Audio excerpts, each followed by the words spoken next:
ನನ್ನ ಹತ್ರ ಇದೆ ಮೇಲ್ಗಡೆ ಮಣ್ಣು ತಕ್ಕ ಸರ್ ಆ ಕಲ್ ತೆಗೀರಿ ಹೇಳ್ತೀನಿ ಆ ಮಣ್ಣು ತೆಗಿ ಅದ್ದಲ್ಲ ಆಚೆಗೆ ಅದ್ದಲ್ಲ ಆಚೆ ಹೊರಗಡೆ ನೀವು ಈ ಕೈಯಲ್ಲಿ ಹಾಂ ಈಗ ಆ ಮಣ್ಣೆಲ್ಲ ಮಗು ಕೊಡ್ತಾ ಫಸ್ಟ್ ಒಂದು 5-6 ಗಂಟೆ ಕೊಡ್ತಾ ಬೇಡ ಬೇಡ ಸರಿಯಾಗಿ ಸರ್ ಬಿಡಿ ಮಾಡಿದ್ರೆ ಬರಲ್ಲ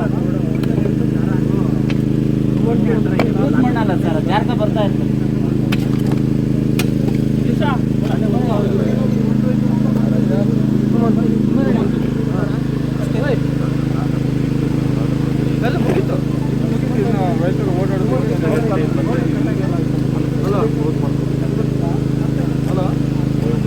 ಘಾಟಿಯ 1ನೇ ಕರುವಿನಲ್ಲಿ ಇವತ್ತು ಒಂದು ದೊಡ್ಡ ಅವಘಡ ನಡೆದಿದೆ. ಈ ರಸ್ತೆ ತಿರುವಿನಲ್ಲಿ ಯಾವಾಗಲೂ ಕೂಡ ಜರಿಸ್ತಾ ಇತ್ತು. ಅದನ್ನು ಶಾಶ್ವತವಾಗಿ ನಿಲ್ಲಿಸುವ ಬಗ್ಗೆ ಒಂದು ಕಾಂಕ್ರೀಟ್ ವಾಲನ್ನು ಮಾಡಲಿಕ್ಕೆ ಭಾಳ ದೊಡ್ಡ ಪ್ರಾಜೆಕ್ಟು, ಸುಮಾರು ಒಂದು 5 ಕೋಟಿ ರೂಪಾಯಿದ್ದು ಒಂದು ಪ್ರಾಜೆಕ್ಟು ನಡೀತಾ ಇದೆ. ಅದನ್ನು ಕೆಲಸ ಮಾಡುವಾಗ ಇವತ್ತು ಸಂಜೆ ಸ್ವಲ್ಪ ಮಣ್ಣು ತೆಗೆಯುವಾಗ ಮೇಲ್ಗಡೆ ಘಾಟಿಯ ಮಣ್ಣು ಜರಿಸಿ ಸುಮಾರು 3 ಜನ ತೀರ್ಕೊಂಡಿದ್ದಾರೆ. 2 ಜನರನ್ನು ಬಚಾವ್ ಮಾಡಿದ್ದಾರೆ.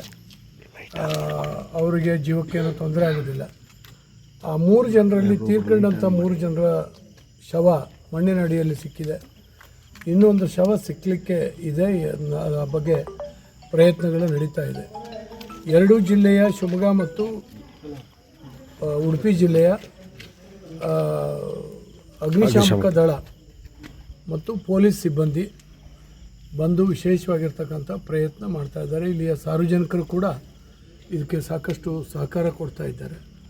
ಒಟ್ಟಾರೆ ಮೇಲೆ ಈ ಘಾಟಿ ತುಂಬ ಅವಘಡಕ್ಕೆ ಒಳಗಾಗಿದೆ. ಇನ್ನು ಮುಂದೆ ಹೇಗೆ ಕೆಲಸ ಮಾಡಿಸೋದು ಗೊತ್ತಿಲ್ಲ. ಈ ಘಾಟಿ ಉಡುಪಿ ಜಿಲ್ಲೆ ಮತ್ತು ಶಿವಮೊಗ್ಗ ಜಿಲ್ಲೆಗೆ ಕನೆಕ್ಟ್ ಮಾಡುವಂಥ ಒಂದು ಒಳ್ಳೆಯ ಹೆದ್ದಾರಿ ಆಗಿತ್ತು, ರಾಜ್ಯ ಹೆದ್ದಾರಿ. ಹಾಗಾಗಿ ಹೆವಿ ವೆಹಿಕಲ್ ಇಲ್ಲಿ ಹೆವಿ ವಾಹನಗಳು ಭಾಳ ತಿರುಗಾಡ್ತಾ ಇತ್ತು. ಪೆಟ್ರೋಲ್ ಟ್ಯಾಂಕರಿಂದ ಹಿಡಿದು ಪ್ರತಿಯೊಂದು ಮಂಗಳೂರು ಬಂದರಿಂದ ಶಿವಮೊಗ್ಗದಿಂದ ಮಂಗಳೂರು ಬಂದರಿಗೆ ಒಂದೇ ಕನೆಕ್ಟಿಂಗ್ ಇದು ಘಾಟಿ ಇದ್ದಿದ್ದು. ಇದು ಭಾಳಷ್ಟು ಸಾರಿ ಅದಿರ್ತಾ ಇರ್ತದೆ, ಇದಾಗ್ತಾ ಇರ್ತದೆ. ಅದಕ್ಕೆ ಸಾಕಷ್ಟು ಒಳ್ಳೆಯ ಇತ್ತೀಚೆಗೆ ಕಾಂಕ್ರೀಟ್ ರಸ್ತೆಗಳನ್ನು ಮಾಡಲಾಗಿತ್ತು. ಅದು ಶಾಶ್ವತವಾಗಿ ಚೆನ್ನಾಗಿರಬೇಕು ಅನ್ನುವಂಥ ಕಾರಣಕ್ಕಾಗಿ.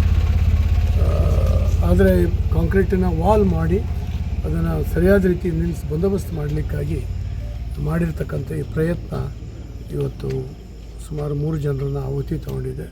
ತುಂಬ ದುಃಖಕರವಾಗಿರ್ತಕ್ಕಂಥ ಸಂಗತಿ. ಈ ಸಂದರ್ಭದಲ್ಲಿ ಅವರ ಸಾವಿಗೆ ದುಃಖವನ್ನು ವ್ಯಕ್ತಪಡಿಸ್ತಾ ಅವರ ಎಲ್ಲ ಬಂಧುಗಳಿಗೆ ಅದನ್ನು ಸಹಿಸುವಂಥ ಶಕ್ತಿಯನ್ನು ಭಗವಂತ ಕೊಡಲಿ ಅಂತೇಳಿ ಹೇಳಿ ನಾನು ಈ ಸಂದರ್ಭದಲ್ಲಿ ಹಾರೈಸ್ತೇನೆ. ಮೇಲ್ಗಡೆ ಓಟು ಖುಷಿ ಬಿಟ್ಟಿತ್ತು. ನಾವು ಇಬ್ಬರು ಸೈಡ್ಗೆ ವಾಲ್ ಹತ್ರ ಅಡಿಕೊಂಡು ಇಟ್ಕೊಂಡ್ವಿ. ಕಣ್ಣು ಸ್ವಲ್ಪ ಬಂದು ಬಿಟ್ಟಿದೆ ಅಷ್ಟೇ. ನಮಗೆ ಎಲ್ಲಿ ಹೋಗಿದ್ರಲ್ಲ ಅದೇ ಮಣ್ಣಲ್ಲಿ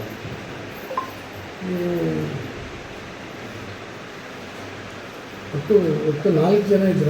7 ಜನ ಇದ್ವಿ. ಕೆಳಗಡೆ 7 ಜನ ಇದ್ವಿ. ಇವನು ಸೇರಿ ರಾಘವಣ್ಣ ಸೇರಿ ಸುಮಂತಣ್ಣ ಇಬ್ಬರು ರೈಟ್ರು, ನಾವು 5 ಜನ ಲೇಬರು. 5 ಜನ ನೀವಿಬ್ಬರು ಬಂದಿದ್ದೀವಿ. ಒಬ್ಬಳು ಮಾಡಿಕೊಂಡು ಕಾಲು ಮುರಿದು 2 ಜನ ಮಾತ್ರ ಗೊತ್ತಾಗಿದೆ.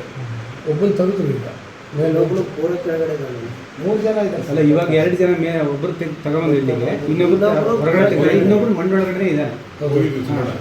ನಾವು ಅಲ್ಲಿಂದ ಬಂದಿದ್ವಿ. ತಂದ್ರಲ್ಲ ಬಾಡಿ ಏನು ಸರ್ ಅಂದರೆ ಲಾರಿಗಳು ವೆಹಿಕಲ್ ಬಿಟ್ಟಿದ್ದೆ ತಪ್ಪಲ್ಲ, ವೈಬ್ರೇಷನ್ ಆಗ್ಬಿಡುತ್ತೆ. ಹೀಗಾಗಿ ಸಮಸ್ಯೆ ಇದೆ. ಗಾಡಿಗಳು ಬಿಟ್ಟಿದ್ರೆ ಅವರಿಗೆಲ್ಲ ಫೋನ್ ಮಾಡಿ ಹೇಳಿದ್ರು. ಅವರಿಗೆ ವಿಷಯ ಗೊತ್ತಿದೆ. ಅವರಿಗೆ ಹೀಗೆ ಡೆತ್ ಆಗಿದ್ದಾರೆ. ನಮ್ಮ ಮೇಸ್ತ್ರಿಗೆ ಫೋನ್ ಮಾಡಿ ಹೇಳಿದ್ರಣ್ಣ, ಬರ್ತಾ ಇದ್ದಾರೆ. ಯಾರು ನಿಮ್ಮ ಮೇಸ್ತ್ರಿ? ನಮ್ಮೂರವರೇ. ಇಲ್ಲಿ ಕೆಲಸ ಮಾಡೋಕ್ಕೆ ಕರ್ಕೊಂಡ್ಬಂದು ಬಿಡ್ತಾ ಇದ್ರು. ಅವ್ರು ಕೆಲಸ ಮಾಡ್ತಿದ್ರು. ಅದೇ ಅವರಿಗೆ ಹೆಂಡತಿ ಮಕ್ಕಳಿಗೆಲ್ಲ ಗೊತ್ತಿದೆ. ಸೀದಾ ಆಸ್ಪತ್ರೆಗೆ ಅದು ಡೆತ್ ಆಗಿದಾರಲ್ಲ, ಡೆತ್ ಆಗಿದೆ. ಅವರಿಗೆ ಫ್ಯಾಮಿಲಿಗೆ ಹೇಳಿದ್ದೀರಾ?